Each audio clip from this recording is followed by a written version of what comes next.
नमस्कार, मैं नितुल तिवारी। बात करते हैं नीट यूजी परीक्षा की सुप्रीम कोर्ट में सुनवाई के बारे में।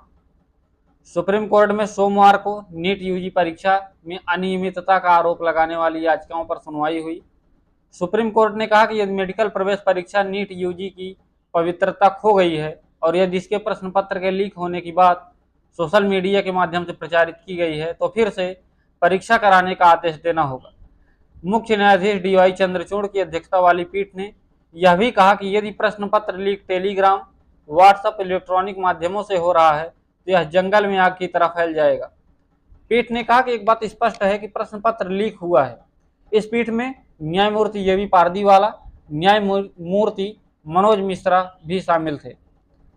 सुप्रीम कोर्ट ने कहा कि जो हुआ हमें उसके बारे में आत्मनिषेध नहीं करना चाहिए, यह मानते हुए कि सरकार परीक्षा रद्द नहीं करती है, वह उनकी पहचान के लिए क्या करेगी जिन्हें लीक प्रश्न पत्र मिला। सुप्रीम कोर्ट विवादों से घिरे नीट यूजी 2024 से संबंधित 30 से अधिक याचिकाओं पर सुनवाई कर रही थी, जिनमें 5 मई की परीक्षा में अनियमितताओं और कदाचार का आरोप लगाने वाली याचिकाएं भी शामिल हैं और इसे नए सिरे से आयोजित करने का निर्देश देने की मांग भी की गई है।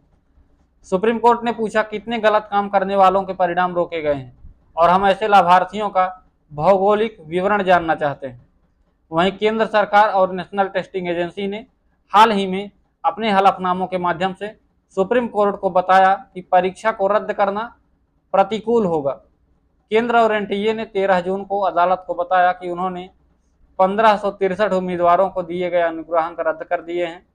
इन उम्मीदवारों को दोबारा परीक्षा देने के या समय की हानि के लिए दिए गए प्रतिपूरक अंकों को छोड़ने का विकल्प दिया गया था। एनटीए ने 23 जून को आयोजित दोबारा परीक्षा के नतीजे जारी करने के बाद 1 जुलाई को संशोधित रैंक सूची की घोषणा की थी। Bureau report, Nitul talk India.